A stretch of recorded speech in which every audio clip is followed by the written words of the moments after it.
So we first start off with paragraph proofs. Paragraph proofs are important because they often occur in journals, newspaper articles, and other forms of language arts. An example would be, so we first draw our diagram, and we label the angles and the vertices of the diagram. So then we write down our given and our proof. So given, segment EC is congruent to segment KH. Angle 1 is congruent to angle 2. And segment NC is congruent to segment YH. So what we're trying to prove? We're trying to prove triangle KHN is congruent to triangle ECY.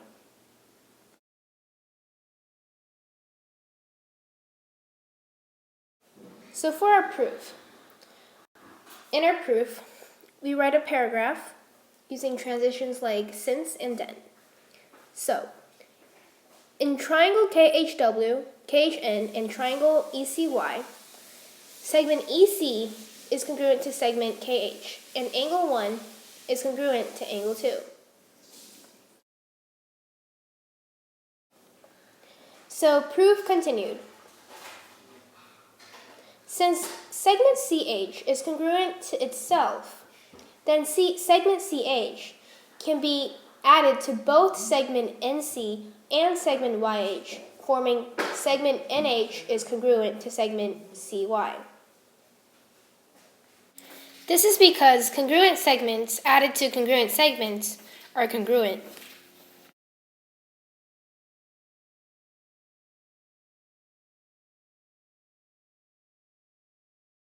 Then, if segment CY is congruent to segment NH, then the two triangles are congruent by postulate SAS.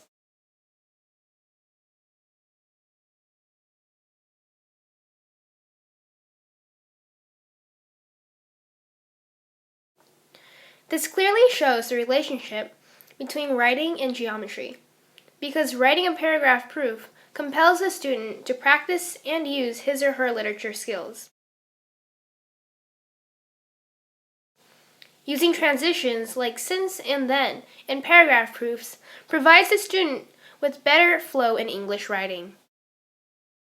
Okay, and now on to the next topic, 2-column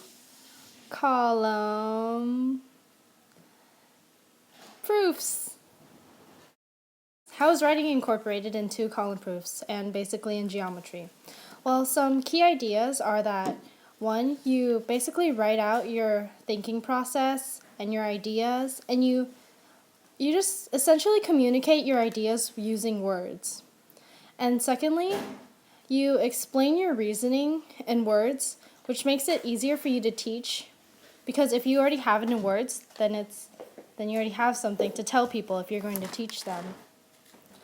And third, and lastly, writing proofs is kind of like writing an essay, because what you're given is basically your thesis. Thank you. And your proof is your body paragraph.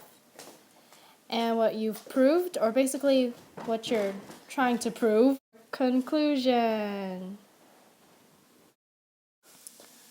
Okay, so now I'm going to write an example problem, and I'm going to draw a diagram for the example problem. Given segment AD bisects segment BC, and segment BC bisects segment AD.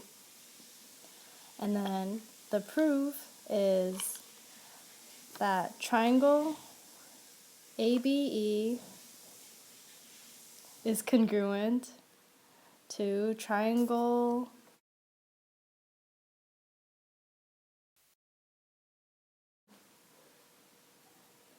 CDE. Okay, so first we're going to draw a statement reason chart. Okay, so usually the first step in writing the statement reason chart is what you're given, the information that you're given. So for here it'd be segment AD bisects segment BC, and segment BC bisects segment AD. And the reason for both of these are given, saying segment AE is congruent to segment EC, and segment BE is congruent to segment BD. And the reason for these is the definition of bisection, or you can write definition of bisectors. Either one works.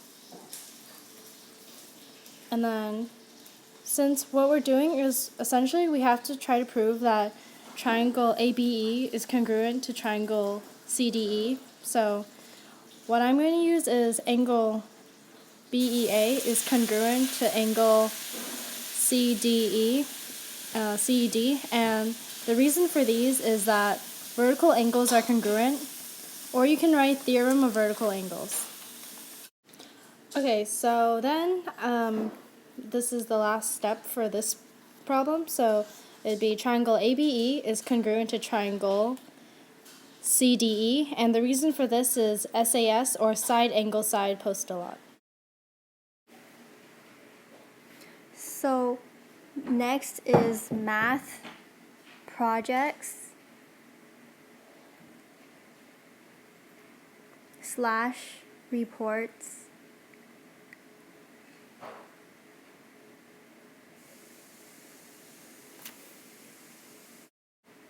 So how do math projects / reports incorporate writing into geometry? They provide students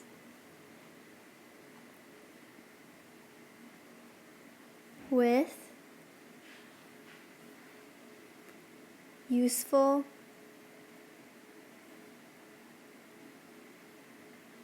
writing skills, since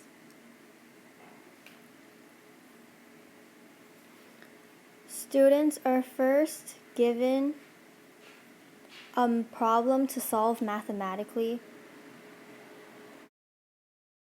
Students then come up with a conclusion to the answers they have just solved.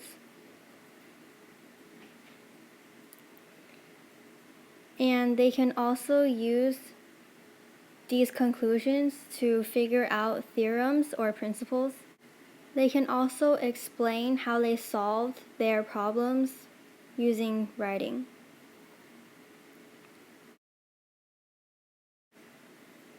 Students can also use concepts like theorems, definitions, and postulates to help them explain these problems. And here is an example. An example would be the math report we did in class about Princess Dido and the ox skin.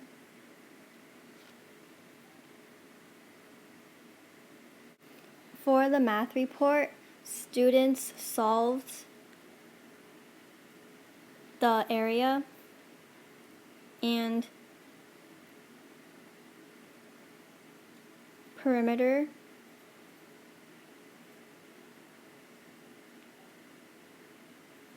of the ox skin and certain shapes like circles, squares, and hexagon.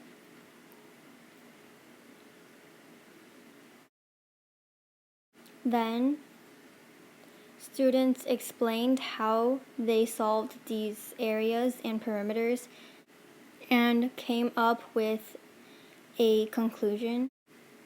Students also used their answers to figure out a principle called the isoperimetric principle.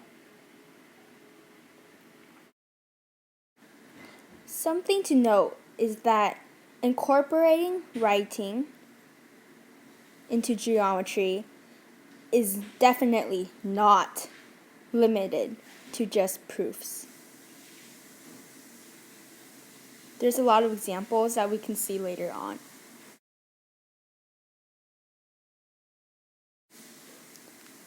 Some other examples of incorporating writing into geometry. Number 1, creating your own word problems with geometry. By writing out the word problems, you're using English in writing, since you're writing out words. Another thing that students can do is write a paragraph on how geometry is used in their lives.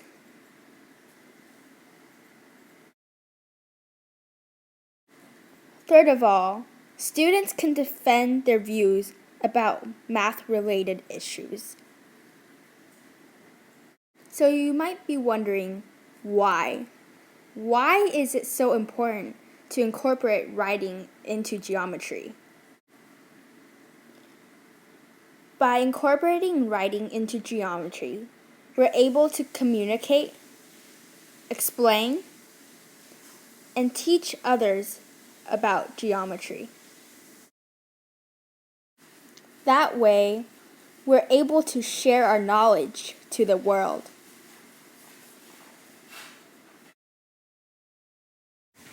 And this is all because through the writing process, students can clarify their own understanding of math. You might think that math is really different from English, but in reality, math and English has a lot of similarities. So both use the skills of predicting, inferring, communicating, recognizing cause and effect, and also comparing and contrasting.